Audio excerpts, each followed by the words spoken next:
Dito sa Korea ay may discount din po sila sa mga estudyante at senior citizen na pasahero. 네, 갈게요. 예.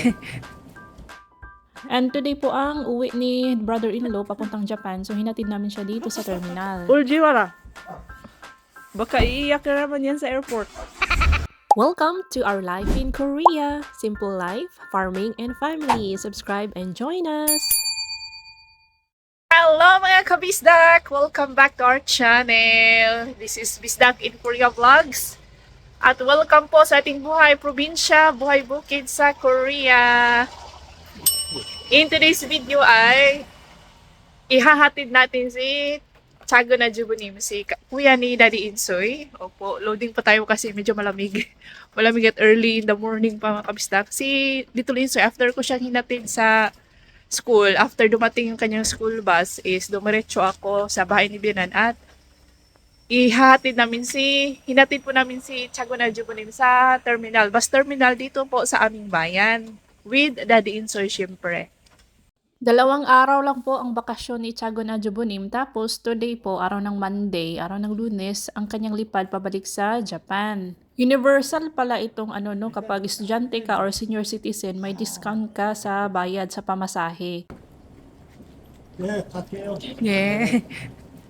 Alam nyo, na-touch ako sa pag-insa ni Tiago na Jubunim sa akin. Di ba, siya, half bow siya mga kabistak. Kahit kunting yuko lang ng ulo, it means respect mga kabistak.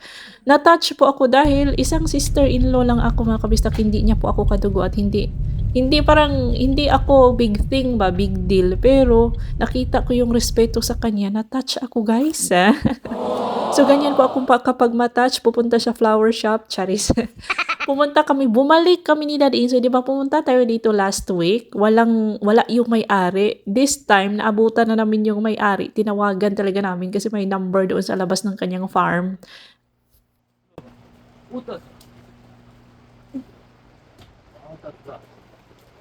이게 따뜻해. 왜 그래?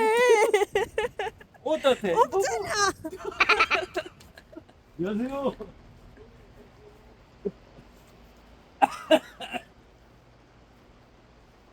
와, 그 좋아해, 오빠야. 이걸 나무를 왜 또?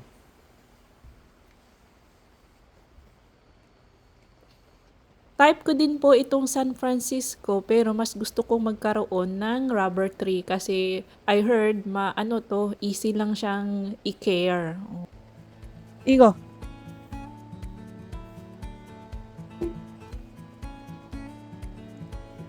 비싸게 샀네. 아니, we will not buy the pot. 아니면 이거 한 조그만 거. We already have pot at home niya. Sabi ko kay DE, no need na kaming bumili ng pots kasi may 3 mga pots na ako sa bahay. So yung halaman lang ang aming bibilhin. 나무는 얼마나 해? 이거 얼마나 해? 이거 2만원짜리, 이거 만원짜리. 팬티니까 뭘 해, 뭘. 그럼 이거 하나 살 거고요. 네. 그래서 화분을 가져오셔서 지금 계산을 해 드려야 이제 아니요, 우리가 숨기지 않는다는 거를. 아니요, 상관없어요. 괜찮네. 그래. Balik po tayo bukas, dadalhin natin yung ating mga pots kasi may mga pots ako sa bahay. Dadalhin natin bukas and then si Ajushi ang magtatanim. Ang next po naming pinuntahan na itong tindahan, nagpa-reserve lang si DE ng mga red chilies seeds dahil tayo ang magsisidling ng ating mga pulang sili. Before pumutang Incheon si Daddy Isoy ay may request ako. Sing haseyo. Walang reklamo yan. 전보 핫도그. Go. 수마바이 까나랑 막강 마하바이야 시기 무한호모 바깥 힘든데 이거 깜빡 맞다야 따야 궁구스통 구스토모 선다이난 몽 아꼬 전보 핫도그 까야 모바또 전보 핫도그 까야 모바또 힌디 가미 바또 빠라 막발로 전보 핫도그 Kaya mo ba to? Sumabay ka na lang kung di mo linto. Katumawang lang sige mo diretso lang sige ito mo. Ipakita mo na kayang-kaya mo. Jumbo hotdog. Kaya mo ba ito? Kaya mo ba to? Kaya mo ba to? Jumbo hotdog. Hindi kami bato para magpatalo. Jumbo hotdog. Kaya mo ba to? Sumabay ka na lang, wag kang mahihiya. Sige, buntot mo, baka may mapala. Walang mamalawala. Kamat na kung gusto mo, hita mo na ko. Uy, 왜 소리가 안 나? Jumbo hotdog, kaya mo ba to? Kaya mo ba to? Kaya mo ba to? Salamat po sa nag-request. Malamig po today pero tinanggal ang t-shirt kasi nainitan after kumanta ng Jumbo hotdog. Kaya mo ba to? 내가 캐슈 말자. Question mark daw. So, si Daddy Isoy ay pupunta siya sa Seoul ngayong hapon and then doon po siya matutulog dahil ang flight po ng tatlong itlog is mamayang 1 a.m. April 7, araw ng Martes, madaling araw. So, darating po sila dito ng mga 7 a.m. So, dapat doon na matutulog si Daddy Isoy kasi malayo man ang lugar namin, guys. Doon na siya matutulog at sunduin yung ating mga itlog. Darating na. I hope safe a flight po silang tatlo. Ready na ang bus ticket ni DE from Chuncheon, from Yanggu to Seoul. And then, from Seoul to Incheon. Malapit lang guys, Seoul to Incheon. Nag-reserve na siya ng ticket kasi marami pong mga sundalo dito sa amin. Nagkakaubusan pa ng ticket, bus ticket, papuntang Seoul. Ito mga kabisdak, itong pula na tape wire. Kinakabit namin to, pinaplug namin ito sa kuryente. Pero ngayon, since warm na, hindi na natin kailangan painitan yung ating linya ng tubig. So, in-unplug na ni DE. There, as you can see, ito siya yung nagpapainit sa ating tubo. As you can see, tinanggal ko na rin yung parang aluminum na wrapper. Yan insulation yan para hindi malamigan nga yung ating tubo. Tinanggal ko na din, hinahinay ko ng tinanggal. Dahil mainit na nga at babalik na tayo. Tatanggalin na namin itong plan B, itong bagong route ng mga tubig ng tubo ni DE. Babalik tayo sa yung original na linya ng aming tubig. Yan po, bubuksan ulit yun ni Daddy Insoy kasi for sure na defrost na yung linya na tumigas na tubig.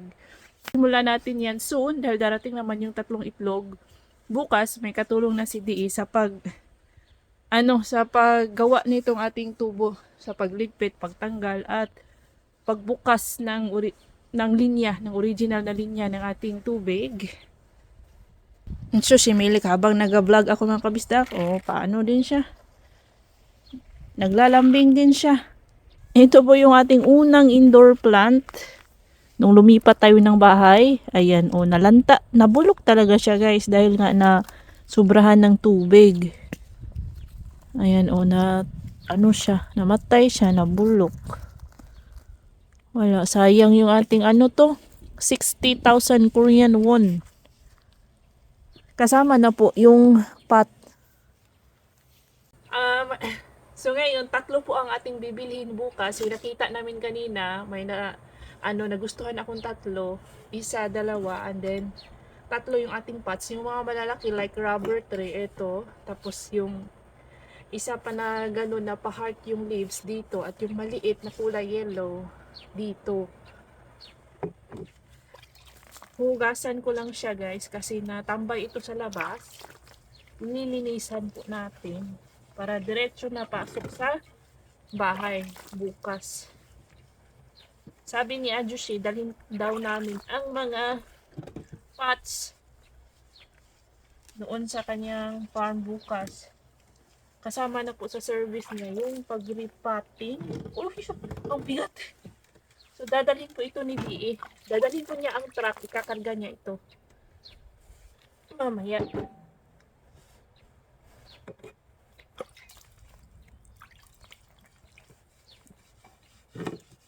Ito siya is money tree po yan. Keso, si Little Itsoy nung maliit pa, kinukurot-kurot niya yung dahon guys, kaya namatay din po. Ngayon, malaki na siya, hindi na po niya pinapakialaman yung mga indoor plants, yung mga halaman sa loob ng bahay. Di ba may isa man tayo na indoor plant, bigay ni Kanoni, hindi niya na po pinapakialaman.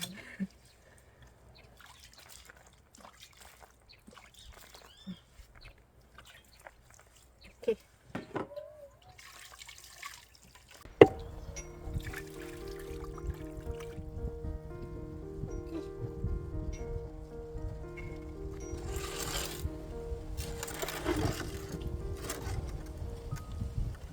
May dala pong pasalubong si Daddy Insoy sa asawa ng kanyang friend.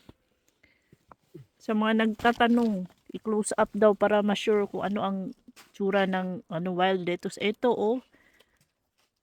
Sa mga Pinay friends natin na nandyan sa New Zealand, Australia, Canada. Meron pong ganito sa inyo, I'm sure. Oh, ito siya close up.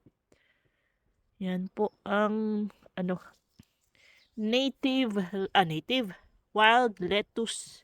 Kung titikman mo siya, kung may dagta siya mga kabisdak, kung kurutin mo yung balian mo ng dahon, kung may dagta, yan po yan, dagta niya is puti and then mapait po yan, promise mapait. Kinakain lang niya ng mga Koreans dahil maganda daw sa katawan, sa kalusugan. Sa Japan, sabi ni Chagon Adjubunim, kinakain din daw yan ng mga Hapones, pero iba yung way ng kanilang pag-prepare. Kinakarga na ni DE yung ating mga pot.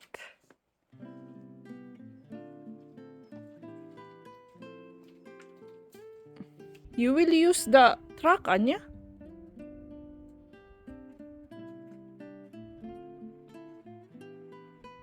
Somebody's telling me. soybeans 어떻게 가? 어떻게? 어? soybeans. 놀라. 아까는 내일 어떻게 가? 어? 버스 타고? 그 this one 왜? I thought somebody steal the truck. Somebody will steal the truck. Sabi ko kay DE, akala ko mga kabisdak yung vase is ikakarga niya sa truck. Sabi ko, tinanong ko, bakit hindi mo kinarga sa truck? Bakit doon sa aking sasakyan mo kinarga? Sabi niya, somebody will steal. Ang pagkakaintindi ko, somebody will steal the truck. Ngayon ko lang na-realize, somebody will steal. Baka daw may kukuha sa sa aking mga pots kasi nga open man yung ba? Alam mo na yung mga ajuma, baka akalain lang tinatapon yung pots. 무슨 뭐 그거 뭐? 아니 일부러 넣겠다. 조심히 가. 사진 찍어줘. 비디오 말 Take video. 그냥 비디오만 해, 비디오만. Cry 하세요. Don't cry. Don't cry. Don't cry 하세요. 울지 마라. Baka iiyak na naman yan sa airport.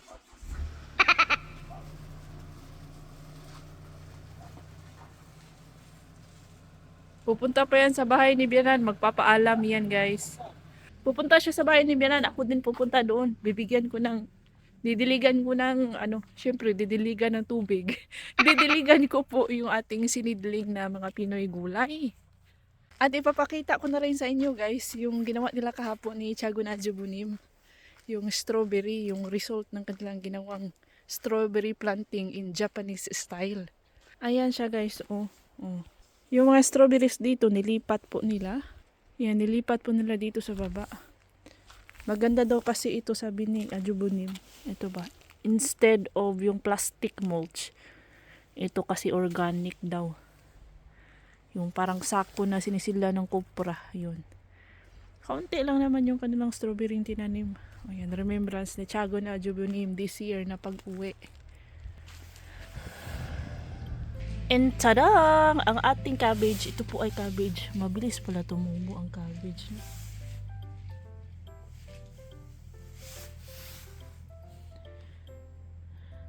Ang cabbage po ang kauna-unahang tumubo. Cabbage. Next ay yung ating mga sitaw. Yan po ang ating mga sitaw. Oh. Kita nyo mga kabisdak. Oh. Yan, oh, tumutubo na sila. Ang ating talong wala pa. At okra. Basa pa siya, guys.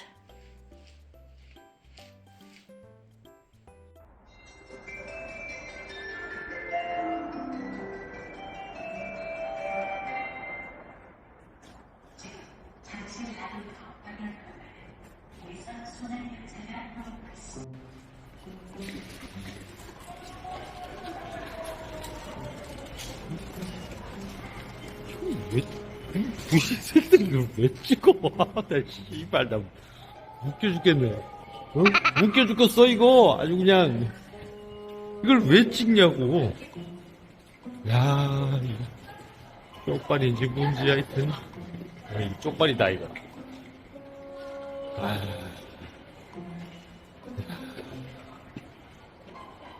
마이 페이스. 오케이. 무슬림도 있고. 어떻게 해야 돼 이거? 됐나?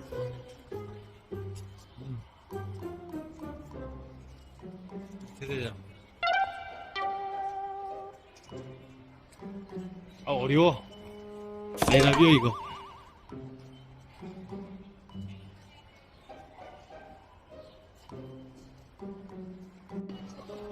야, 뭐 이렇게 말함이 폴이 넣어요, 이거? 이 새끼들. 뭐 이렇게 말함이 폴이 넣냐고, 이거? 이 씹새끼들. 왜 코리아에 이 새끼들.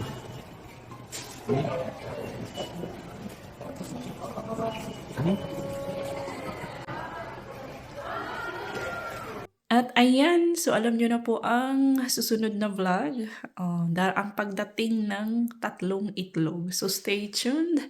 See you on our next vlog mga kabisdak. If you enjoy this episode, please like, comment, share, hype, and subscribe. Ingat lahat!